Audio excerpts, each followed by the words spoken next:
Have you ever felt that the more you give, the less you're valued? That isn't a string of bad luck, it's a principle of human psychology. The moment you cease performing for everyone else is the moment your world begins to shift. We're going to explore exactly why your constant accessibility is costing you your peace and how you can rewrite the rules. You are about to learn how silence transforms into strength, how unavailability creates a magnetic pull, and how choosing yourself first makes you not only unforgettable, but yes, even a little intimidating.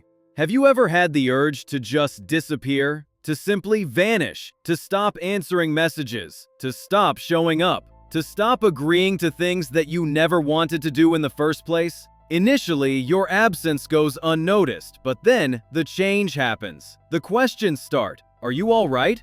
You seem different. What they really mean is, you are no longer useful to me in the way I've come to expect. You see, people grow accustomed to your presence like a free subscription they never signed up for. The instant you cancel it, they begin to panic. This isn't about becoming cold-hearted. It's about refusing to be the default provider of emotional, mental, and spiritual support. When you are no longer the first one to reply, the first to show concern, the first to shoulder the emotional burden for everyone, the quiet becomes loud. Suddenly, your silence speaks with a deafening clarity, and it is anything but a whisper. This isn't ghosting, it's an awakening, and nothing unnerves people more than the version of you who no longer feels the need to apologize for protecting your own peace. The first time you truly pull away, it doesn't bring quiet, it brings chaos. People will start probing, acting as if you've gone missing.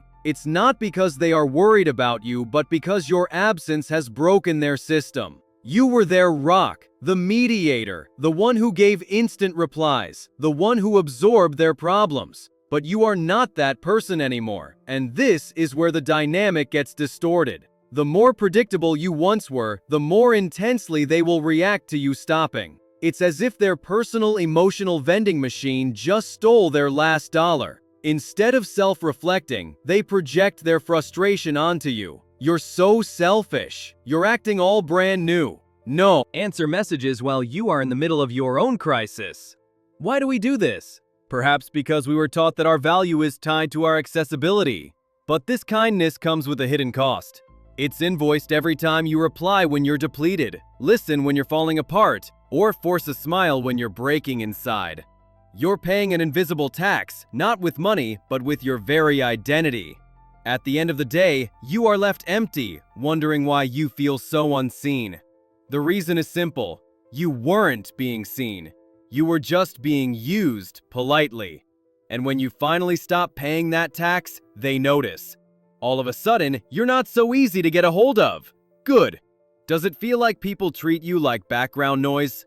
Always playing, always present, but hardly ever acknowledged until you press pause? Then, out of nowhere, you hear, "Why are you acting so strange?" You're not acting strange, you are simply unavailable. And that makes you unpredictable. It makes you powerful. Think about it. Predictable people are always taken for granted. You're always there for them, so they stop saying thank you. You always answer within 30 seconds, so they stop bothering to read your messages carefully. Your predictability gives them a sense of security, but for you, it's a slow poison. Once you become the person they can schedule their own chaos around, you cease to be a person. You become a utility, an app. And like any app, once they get what they need, you are deleted. It's time to break that cycle. Disappear for a while. Let them wonder. Force them to be unsure of you again. Mystery is what builds value. Predictability just makes you one of their options, and you are not an option. After you pull back, the next weapon they launch is guilt. They'll send emotional grenades disguised as expressions of concern. You've changed. You're not who you used to be. You're being so cold. No, you've just stopped performing on demand. And they are baffled by a version of you that doesn't react when provoked. They don't miss you, they miss the way you made them feel. They miss the free counseling, the immediate validation, the ever-present switch they could flip whenever their life became inconvenient. And here is the real twist. Most of them wouldn't last one day if they had to give the support you gave them. Those who are determined to misunderstand you. Silence is not an absence of presence. It is an amplification of it. When you cease to react, you force people to confront their own actions. There are no more explanations, no more emotional gymnastics, just your absence. It's loud, it's still, and it's undeniable. As long as you argue, defend, or over-explain, you are still playing their game. But when you go quiet, you end the match. Now they are left holding the ball with no one to pass it to. For them, it's terrifying. And let's be honest, if your silence is enough to ruin their day, it reveals more about the role you were forced to play than the person you truly were. You are not ignoring them. You are finally listening to yourself, and that is the language most people were never taught to honor. You didn't just wake up one day and choose to be emotionally overextended. You were conditioned for it, slowly and subtly from childhood. Be nice, be helpful, be available. Don't be rude, smile, always say yes. Before you realize it, you are wearing a polite little mask that the psychologist Carl Jung called the persona. It's the face you present to the world to survive.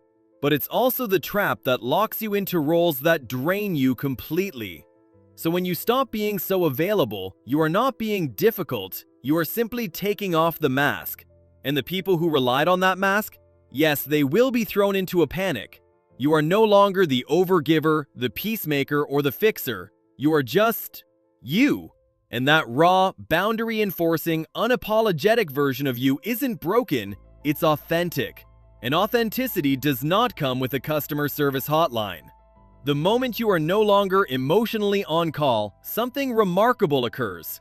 People will either begin to respect you more, or they will reveal that they never respected you at all.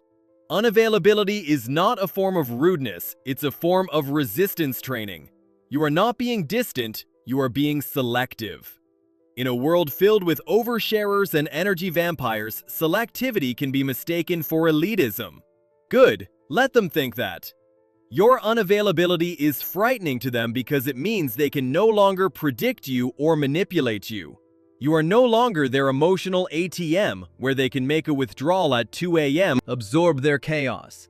They are left alone with its echo, and that echo is them. This is why your silence infuriates them more than any argument ever could. Arguments are familiar. Arguments are noise. But silence is a reflection. And most people cannot bear to see their own reflection without your energy there to soften the image. So what do? They blame you. You're cold, you're distant, you've changed. But all you did was stop apologizing for having self-worth. You became a boundary, and that is unforgivable to people who only loved you for your ability to bend. You are not a villain. You are just a mirror they were not prepared to look into. And here is the final plot twist, the one they never anticipate. When you stop being available, they don't forget you. They begin to romanticize you. They will replay your conversations. They will reinterpret your boundaries as mystique and your silence as depth. Because when you vanish from a room that you once lit up on command, the resulting darkness forces them to finally see that you were the light. But by then, it's too late. Access denied. We are taught to believe that love is demonstrated by constant presence, but real value, true power, reveals itself in absence. You become unforgettable when you are no longer there to fix everything. When you stop explaining yourself, when you stop making yourself smaller to make others feel bigger. You do not need their closure. You are the closure. Your unavailability is the final word in this chapter, and it requires no sequel. So, ask yourself one last question.